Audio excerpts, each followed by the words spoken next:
যদি প্রাইভেট বিশ্ববিদ্যালয়ের ছেলেরা না বেরোতো, যদি ইসলামী ছাত্র শিবির কিংবা বিএনপি না বেরোতো, যদি ছাত্ররা না বেরোতো, তাহলে কি অবস্থা দাঁড়াতো? সুতরাং কৃতিত্বের দাবিদার একা হওয়ার চেষ্টা করেন না, করতে হবে দলে এবং দেশে। কিভাবে দেশে করতে হবে? আমাদের দেশটা এখন একটা খুব খারাপ অবস্থায় আছে। আমাদের দেশের জনগণের, জাতির, দলের প্রত্যেকটা মানুষের ঐক্যবদ্ধ হওয়ার প্রয়োজন রয়েছে। যদি বাংলাদেশের জনগণকে বিভক্ত করা যায়, এই দেশকে আবারও ভারতীয় আধিপত্যবাদের হাতে চলে যেতে হবে। সুতরাং যে দলই হোক, বিএনপি, জামাত সহ অন্যান্য যত দল, এনসিপি সহ যত দল আছে, মতবিরোধ থাকতেই পারে,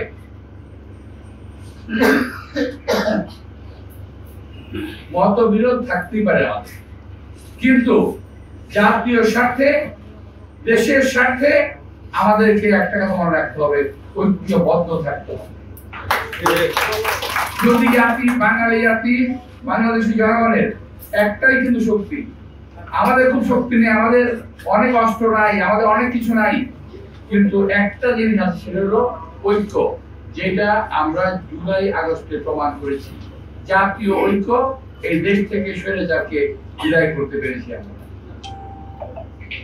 আরেকবার ঐক্য হয়েছিল আমাদের তখন 1971 সালে মুক্তিযুদ্ধের সময়। পুরো জাতি, কিছু লোক ছাড়া পুরো জাতি ঐক্যবদ্ধ হয়েছে। এখনো এই দেশের স্বাধীনতা, সার্বভৌমত্ব রক্ষা করার জন্য আমাদের যেমন ঐক্য থাকতে হবে, তেমনি আমাদের বিপরীত শক্তি আমাদের দ্বিধা বিভক্ত করার জন্য চেষ্টা করছে, সেদিকে আমাদের খেয়াল রাখতে হবে। প্রিয় ভাইরা, আমি আবার ওই জায়গায় যাব, ওই যে সোশ্যাল মিডিয়া।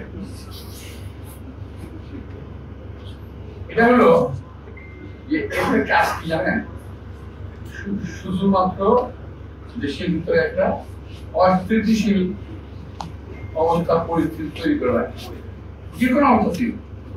এদের কাছ থেকে সাবধান থাকবেন এবং প্রয়োজনে জবাব দিবেন। জাতি এবং বিবেক এখনো অন্ধ হয়ে যায় না। দু একজন লোকের কথায় সব শেষ হয়ে যায় না, শেষ হয়ে যাবে না।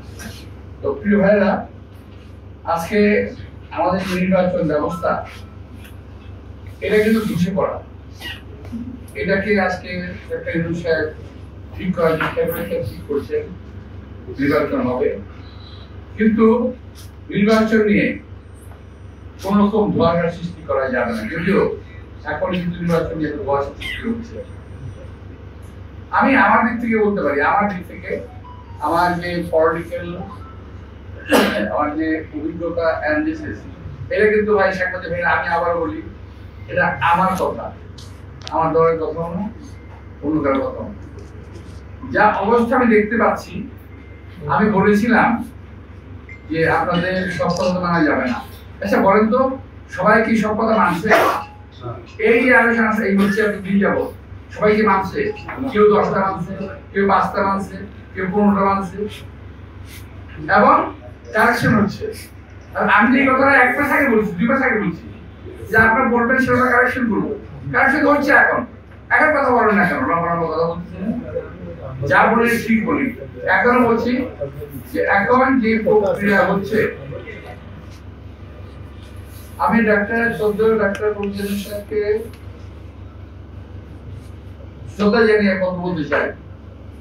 এই কয়েকদিন আগে একটা লোক নিয়ে বলছে, কি নাম, এই কয়েকদিন আগে সুফিউল আমার একজন লোক নিয়ে বলছে। তো এই তো আওয়ামী লীগের প্রোডাক্ট, আরো আওয়ামী লীগের প্রোডাক্ট কিন্তু আপনার লাইনে আছে। আপনি একটু ওদের কাছ থেকে সাবধান থাকবেন, ওরা কিন্তু আপনাকে রিজেক্ট করে ফেলবে। আমি আবারও বলছি, সচিবালয়ে 4 জন, নাম বলবো না আমি, সচিবালয়ের বাইরে 1 জন, আমি নাম বলছি না, সচিব মর্যাদায়, উনি সচিব ছিলেন। এরা 5 জন এবং আপনার উপদেষ্টা পরিষদের কিছু লোক, আপনারা কিন্তু সঠিক রাস্তায় চলতে দেবে না। আপনার সারা জীবনের অর্জন, আপনি নোবেল লরিয়েট, সারা বিশ্বের মানুষ আপনাকে শ্রদ্ধা করে, আপনার সারা জীবনের অর্জন তৈরি শেষ করে দেবে, এই কথা শুধু আপনি বলতে চাই। আমরা আপনার সম্মান রক্ষা করে দেশটাকে সুন্দর করতে চাই। এই দেশ সুন্দর হবে, আপনি সফল হবেন, এই দেশটা ভালো হবে। আপনার সফলতা আমরা চাই। আপনার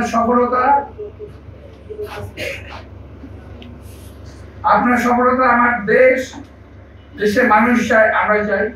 আমার নেতা তারেক রহমান সাহেব তিনিও চান যে আপনি সফল হন। আপনার সফলতার উপরে নির্ভর করছে আমাদের দেশের স্বাধীনতা, সার্বভৌমত্ব। তাই আমাকে ভুল বুঝলেন না কেউ।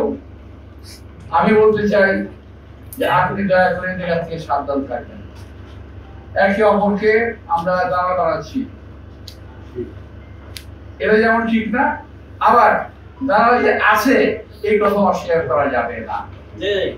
সুতরাং এদের চিহ্নিত করে এদের হাত থেকে বেঁচে থাকবে।